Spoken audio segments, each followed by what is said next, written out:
बिस्मिल्लाहिर्रहमानिर्रहीम, अस्सलाम वालेकुम। आई एम ख्वाजा मोहसिन इनाम। स्टूडेंट्स, इस लेक्चर में हम स्ट्रेट लाइन और उसकी इक्वेशन की रियल लाइफ एप्लीकेशंस डिस्कस करेंगे। आइए शुरू करते हैं। Students, this is problem number 16 of exercise 4.3। Statement is a milkman can sell 560 liters of milk at rupees 12.5 per liter and 700 liters of milk at rupees 12 per liter. Assuming the graph of the sale price and the milk sold to be a straight line, find the number of liters of milk that the milkman can sell at rupees 12.25 per liter.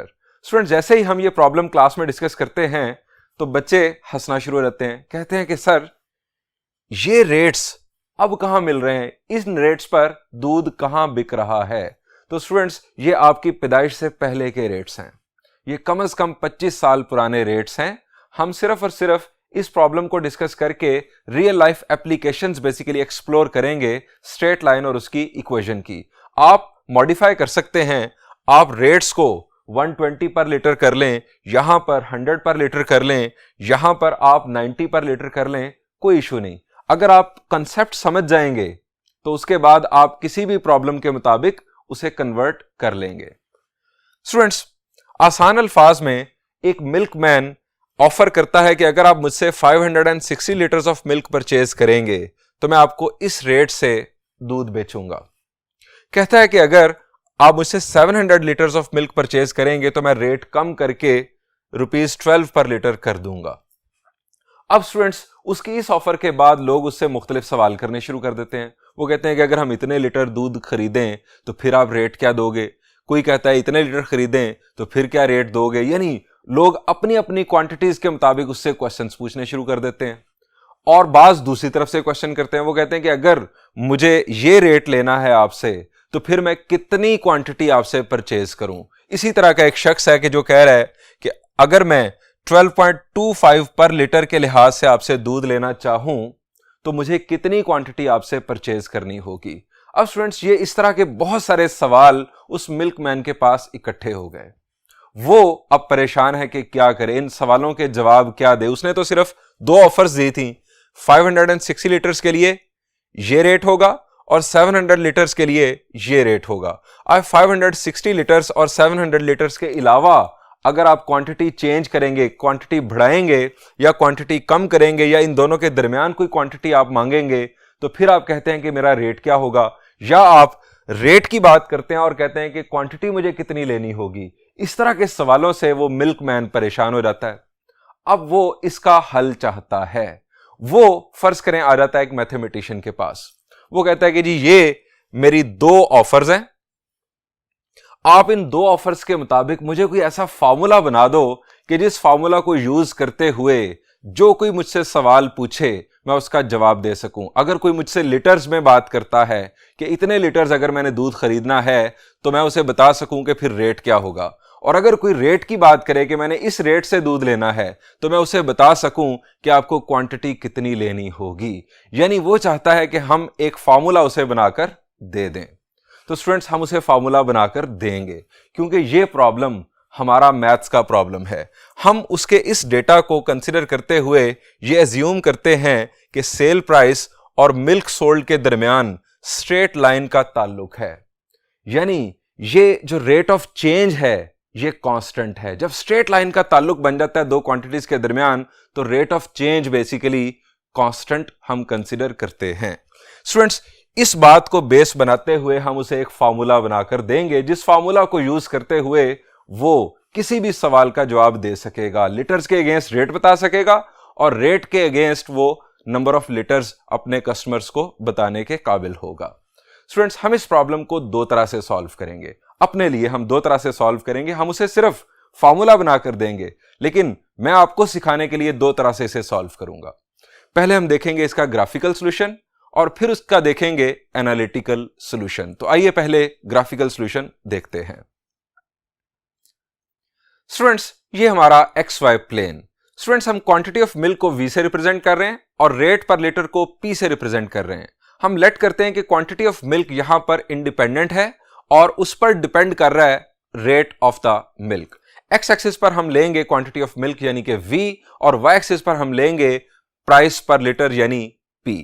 Students, हमारी पहली information जो कि हमें मिल रही है milkman से वो ये है कि 560 लीटर्स मिल्क जो है वो 12.5 पर लीटर के हिसाब से वो दे रहा है। तो स्टूडेंट्स, ये हमारा पहला पॉइंट आ गया। 560 लीटर्स के अगेंस्ट हमारा रेट है 12.5 पर लीटर। ये स्टूडेंट्स हमारा पहला पॉइंट आ गया। अब दूसरी ऑफर क्या है मिल्कमैन की, वो है 700 लीटर्स ऑफ मिल्क, उसका ऊपर रेट होगा 12 पर लीटर। ये स्टूडेंट्स हमने इस इंफॉर्मेशन के लिहाज से दूसरा पॉइंट लोकेट कर लिया। स्टूडेंट्स, इन दोनों पॉइंट्स को ज्वाइन करने से ये हमें हासिल हो गई एक स्ट्रेट लाइन। आप इस स्ट्रेट लाइन को फर्दर एक्सटेंड कर दें। अब स्टूडेंट्स, इस स्ट्रेट लाइन की मदद से, इस ग्राफ की मदद से हम लोगों के सवालों के जवाब दे सकते हैं। अब अगर हमें कोई कहता है कि मैंने 12.25 रुपीज पर लीटर के हिसाब से दूध लेना है, मुझे कितनी क्वांटिटी परचेज करनी होगी, तो स्टूडेंट्स आप क्या करेंगे, आप वाई एक्सिस पर 12.25 पर आ जाएंगे और उसके अगेंस्ट आप चले जाएंगे अपनी स्ट्रेट लाइन पर, और स्ट्रेट लाइन पर पहुंच के आप वर्टिकली एक्स एक्सिस की तरफ आ जाएंगे, और इस एक्स एक्सिस पर आने की वजह से आपको 12.25 रुपीज पर लीटर के अगेंस्ट क्वांटिटी ऑफ मिल्क का पता चल जाएगा। और स्टूडेंट्स ये जरा देखें, यह है 630 लीटर्स। अगर आपको 12.25 रुपीज पर लीटर रेट लेना है तो आपको 630 लीटर्स क्वांटिटी परचेज करनी होगी। अब स्टूडेंट्स, अगर कोई कहता है कि मुझे 650 लीटर्स मिल्क लेना है, मुझे आप क्या रेट ऑफर करोगे, तो स्टूडेंट्स आप एक्स एक्सिस के ऊपर 650 पर आ जाएं, उसके अगेंस्ट आप वर्टिकली आप चले जाएं लाइन पर, और फिर लाइन के पॉइंट से आप वर्टिकली आप चले जाएं वाई एक्सिस पर स्केल की मदद से, और देखें कि रेट इसके अगेंस्ट क्या बनता है। स्टूडेंट्स, इस तरह से आप रेट को क्वांटिटी और क्वांटिटी को रेट में बासानी कन्वर्ट कर सकते हैं। लेकिन स्टूडेंट्स, ग्राफिकल सॉल्यूशन में एक मसला होता है, और वो होता है एरर का। इसमें ह्यूमन एरर आ सकता है। जो आपने ग्राफ बनाया है वो एक्यूरेट अगर ना हुआ तो आपकी जो वैल्यूज आ रही होंगी वो एक्यूरेट नहीं आएंगी। बेस्ट सॉल्यूशन ये है कि आप इसके लिए एक फार्मूला डेवलप कर लें, उस फार्मूला में वैल्यू पुट करें, आप v की वैल्यू पुट करें, p की वैल्यू आ जाए, और p की वैल्यू पुट करें, v की वैल्यू आ जाए। तो आइए अब देखते हैं इसका एनालिटिकल सॉल्यूशन जो कि हम उस मिल्कमैन को देंगे। स्टूडेंट्स, हम लेट करेंगे, late v be the quantity of milk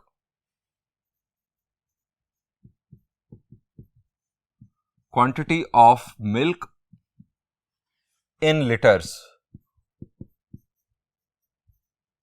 and P be the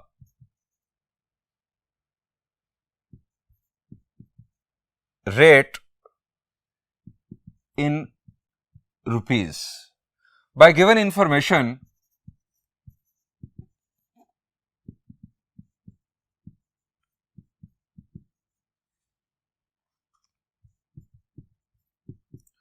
first ordered pair will be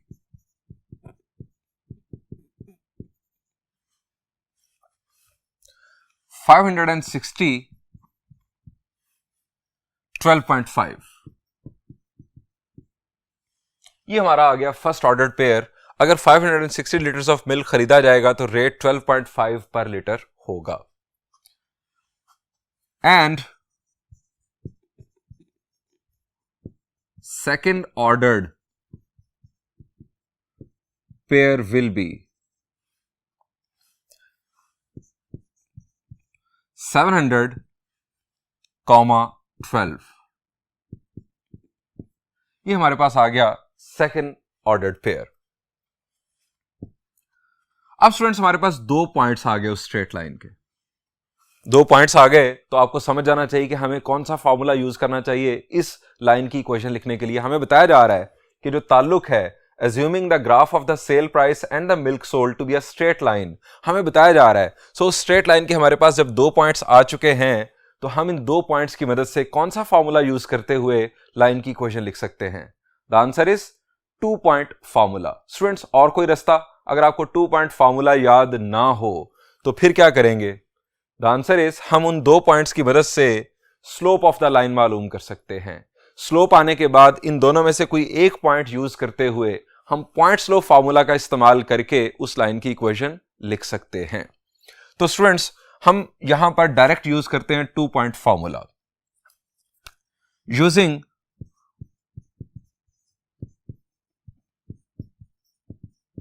two point form of equation of straight line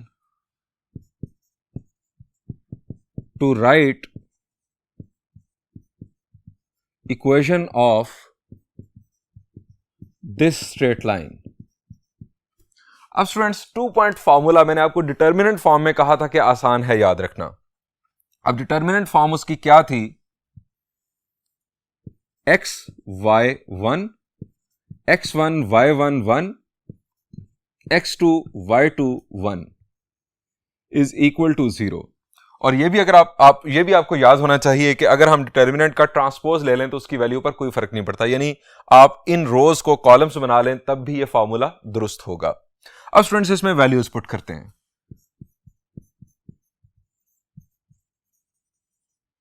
putting values. Students, हम x value consider कर रहे हैं volume को और y value हम consider कर रहे हैं प्राइस को। सो हम लिखेंगे x की जगह पर v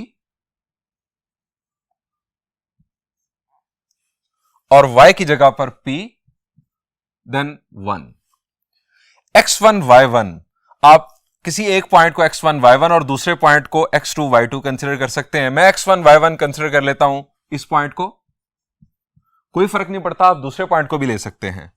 700 और 12 है इसकी प्राइस, 12 रुपीज पर लीटर, यहां पर आ गया 1 और देन 560 12.5 1 इक्वल टू 0। अब स्टूडेंट्स, हम इसे एक्सपैंड कर लेते हैं। आप जानते हैं कि हम किसी भी रो या किसी भी कॉलम से एक्सपैंड कर सकते हैं, बस आपको यह ख्याल रखना है कि यहां पर पॉजिटिव साइन आएगा हमेशा। अब अगर आप फर्स्ट रो से एक्सपेंशन स्टार्ट करेंगे तो first element positive, then negative, then positive. इसी तरह फर्स्ट कॉलम से की सूरत में भी आपका start positive, then negative, then positive. अगर आप सेकंड रो से स्टार्ट लेंगे तो एक्सपेंशन करेंगे तो स्टार्ट होगा negative, then positive, then again negative. ये आपने चैप्टर 3 फर्स्ट ईयर में सीखा हुआ है। मैं यहां पर लिख रहा हूं expanding bye R1, first row से एक्सपैंड कर रहा हूं। V, अब V की रो छोड़ दी, कॉलम छोड़ दिया। 12 माइनस 12.5 माइनस P, अब P की रो और कॉलम छोड़ा तो 700 माइनस 560 प्लस 1। अब स्टूडेंट्स, रो और कॉलम छोड़ा तो 560 मल्टीप्लाइड विद 12 और 700 मल्टीप्लाइड विद 12.5, ये हम पहले परफॉर्म करेंगे। 700 मल्टीप्लाइड विद 12.5, ये हमारे पास आ गया 8750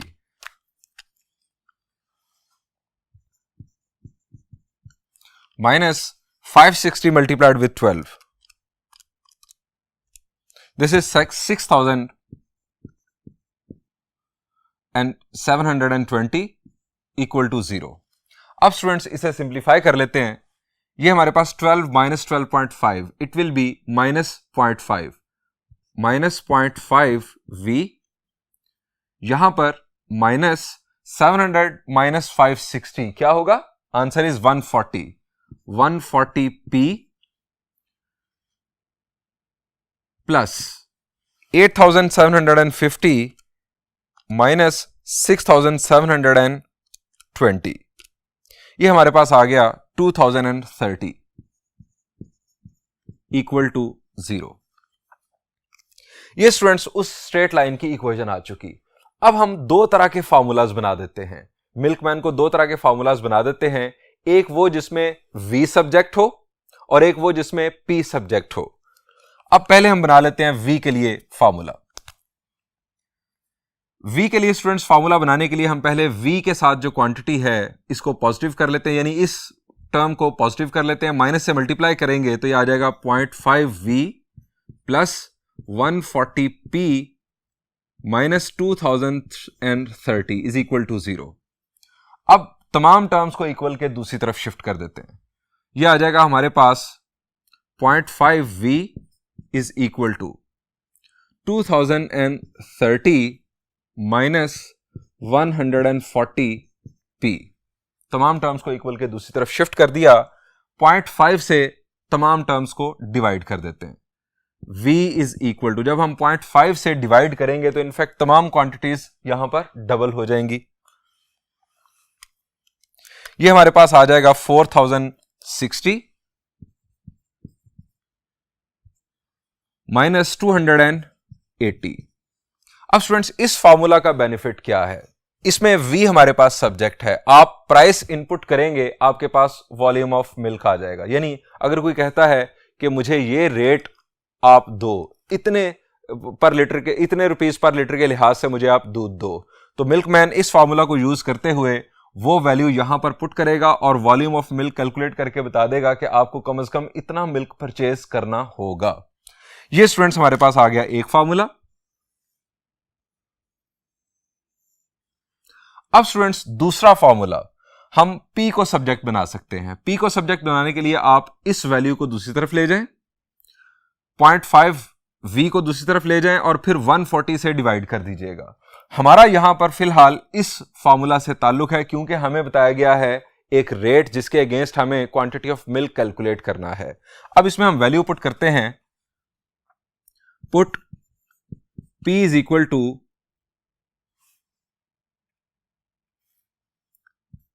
12.25। P की जगह पर 12.25 पुट करके देखते हैं कि क्वांटिटी ऑफ मिल्क हमें क्या मिलती है। V is equal to 4060 minus 280 into 12.25। Calculation perform करते हैं, 4060 माइनस 280 मल्टीप्लाइड विद 12.25। ये स्टूडेंट्स हमारे पास आंसर आ रहा है 630 लीटर्स। यानी जिसका सवाल था कि मैं इस रेट के मुताबिक दूध परचेज करना चाहता हूं, उसे 630 लीटर्स ऑफ मिल्क परचेज करना होगा। स्टूडेंट्स आप इस वैल्यू को चेंज भी कर सकते हैं। अगर कोई कहता है कि मैंने 12.40 के लिहाज से दूध परचेज करना है, क्वांटिटी कितनी परचेज करनी होगी, आप 12.40 यहां पर पुट कर दें इस फार्मूला में, आपके पास क्वांटिटी ऑफ मिल्क आ चुकी होगी। यहां पर स्टूडेंट्स इस प्रॉब्लम का सॉल्यूशन एंड हो चुका है, लेकिन मैं आपको दूसरा फार्मूला बनाकर भी दे देता हूं ताकि आप वॉल्यूम पुट करके प्राइस कैलकुलेट कर सकें। स्टूडेंट्स हम यूज करेंगे इस इक्वेशन को, 140p is equal to 2030 minus 0.5v। अब 140 डिवाइड करेगा दूसरी तरफ जाकर, माइनस 0.5 ओवर 140v। ये स्टूडेंट 0 के साथ cancel. Further simplification, 7 2s are 14 और 7 9s are 63 divided by 2 minus, यहां पर आ जाएगा हमारे पास 280v। स्टूडेंट्स इस फॉर्मूला में अगर आप वॉल्यूम ऑफ मिल्क पुट करेंगे तो आपके पास प्राइस पर लीटर आ चुकी होगी। यह दूसरा फॉर्मूला है जो मिल्कमैन यूज कर सकता है। हमारे गिवन प्रॉब्लम के मुताबिक हमारा सॉल्यूशन यहां पर एंड हो चुका है। स्टूडेंट्स बढ़ते हैं इसी टाइप के एक और प्रॉब्लम की जानिब।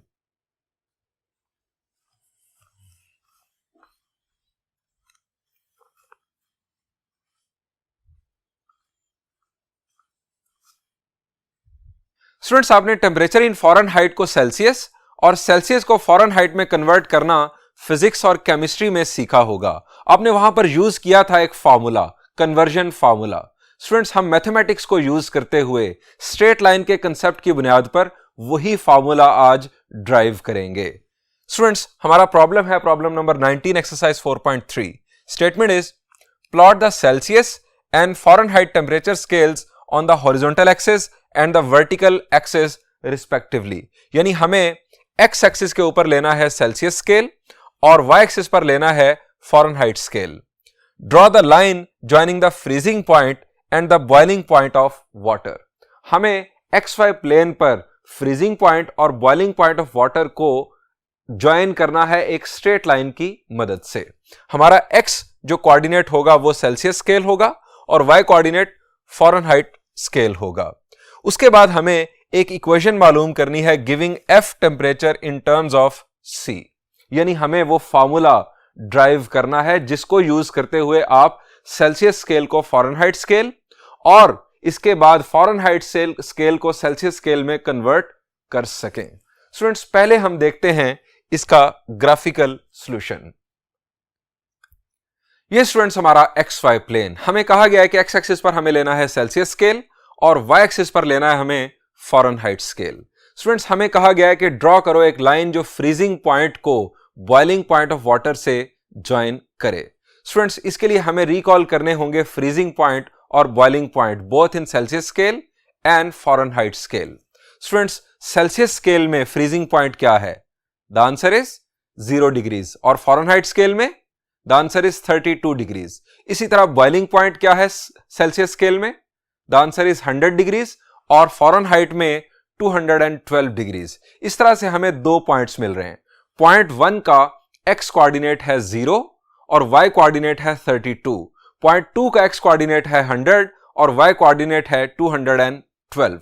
ये स्टूडेंट्स हमने दोनों पॉइंट्स लोकेट किए और इन दोनों पॉइंट्स को एक स्ट्रेट लाइन की मदद से ज्वाइन कर दिया. स्टूडेंट्स, इस ग्राफ को यूज करते हुए आप कन्वर्जन परफॉर्म कर सकते हैं. आपको करना क्या होगा? फर्ज करें कि आप जानना चाहते हैं कि 50 डिग्री सी कितने फ़ारेनहाइट के इक्वल है. तो आप x एक्सिस के ऊपर 50 पर आ जाएं. उसके अगेंस्ट आप स्केल को यूज करते हुए आप लाइन के पॉइंट पर चले जाएं.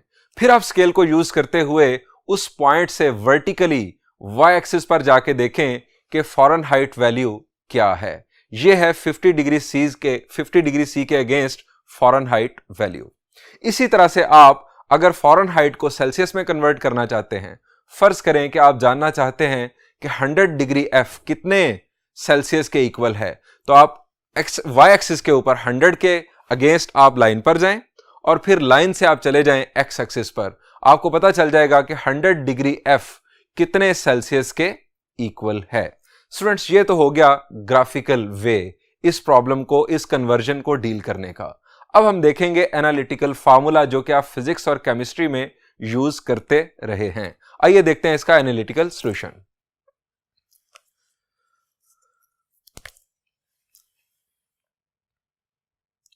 हम सबसे पहले लिखेंगे freezing point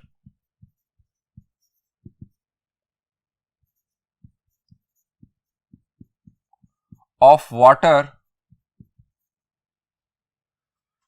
in degree C, और वो क्या है? That is 0 degree C. इसके बाद freezing point of water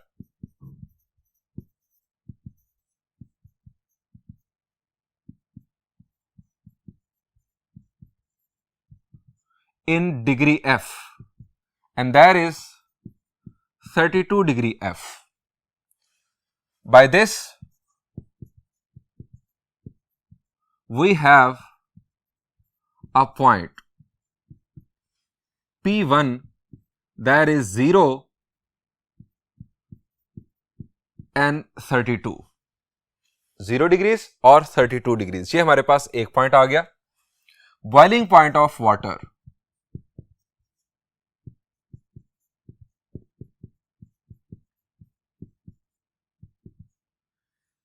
in degree C, that is 100 degree C. Boiling point of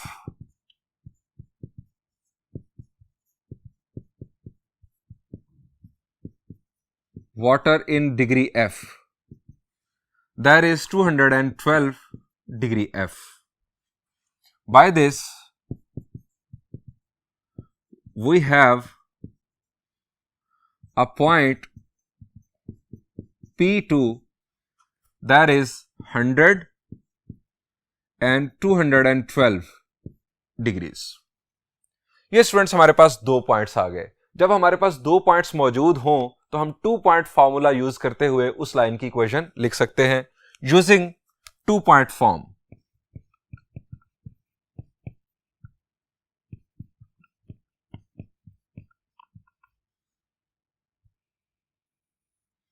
अब स्टूडेंट्स हमने x पर लिया है सेल्सियस स्केल को और y पर लिया है हमने फ़ारेनहाइट स्केल को। तो हम यहां पर लिख देंगे c, यहां पर f और यहां पर 1। यहां पर हमारे पास आ जाएगा पहला पॉइंट हम 0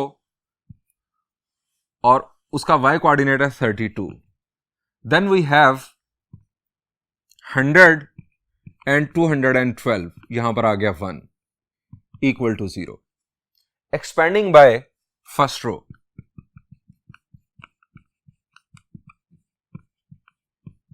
R1।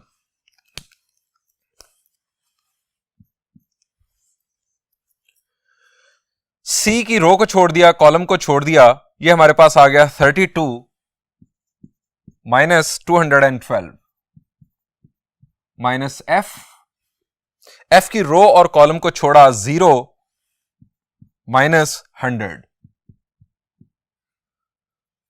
प्लस 1 0 माइनस 3200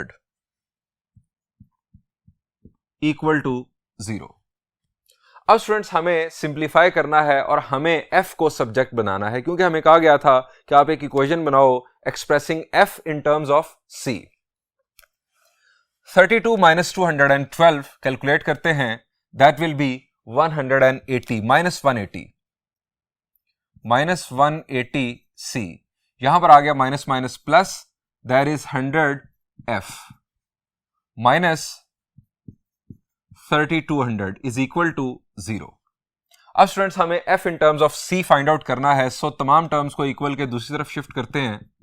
f के अलावा ये आ गया हमारे पास 3200 प्लस 180 c। अब 100 दूसरी तरफ जाकर डिवाइड करेगा, 3200 divided by 100 plus 180 divided by 100 c। अब इसे कर लेते हैं सिंप्लीफाई। स्टूडेंट्स यहां पर आप जानते हैं कि 2 zeros के साथ कैंसिल, इट इज 32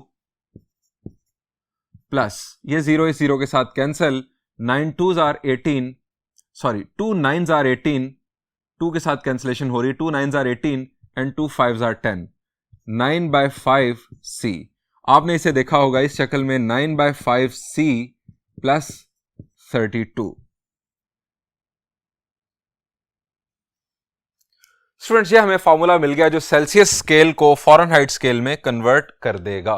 स्टूडेंट्स आप इसी फार्मूला की बुनियाद पर दूसरा फार्मूला बना सकते हैं जो फ़ारेनहाइट स्केल को सेल्सियस स्केल में कन्वर्ट करे। स्टूडेंट्स मैंने आपके साथ 2 रियल लाइफ एप्लीकेशंस डिस्कस की, आप इन 2 की बुनियाद पर बाआसानी प्रॉब्लम नंबर 17, प्रॉब्लम नंबर 18 और प्रॉब्लम नंबर 20 एक्सरसाइज 4.3 का खुद सॉल्व कीजिएगा। यहां पर इस लेक्चर को एंड करते हैं। Thank you and Allah Hafiz.